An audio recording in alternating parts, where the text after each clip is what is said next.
اعوذ باللہ من الشیطان الرجیم بسم اللہ الرحمن الرحیم۔ احادیث سے معلوم ہوتا ہے کہ قیامت جب آئے گی وہ ایک نفخہ ہوگا۔ حضرت اسرافیل علیہ السلام سور پھونکیں گے۔ وہ سور سنگ کی شکل کا بنا ہوا ہے، مگر کتنا بڑا ہے یہ اللہ ہی کو معلوم ہے۔ روایات میں آتا ہے کہ جب قیامت کے دن سور پھونکا جائے گا تو شروع میں یہ آواز بہت ہلکی سی ہوگی، پھر آہستہ آہستہ بڑھے گی اور دم بدم بڑھتی چلی جائے گی۔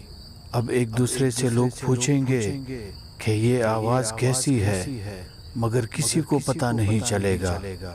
وہ بڑھتی جائے گی، لوگوں میں ہلچل مچے گی، وہ بھاگیں گے، دوڑیں گے اور آواز بڑھتی جائے گی، یہاں تک کہ اب لوگوں کی حرکت قلب بند ہونا شروع ہو جائے گی، پھر دل پھٹ جائیں گے، اور پھر سور کی آواز بڑھے گی تو لوگوں کی اموات واقع ہونا شروع ہوں گی، اور سور کی آواز اور بڑھے گی تو زلزلے آئیں گے، اور بڑھے گی تو زمین ٹکڑے ٹکڑے ہوگی، پھر اور بڑھے گی تو کوئی بھی زندہ نہیں بچے گا۔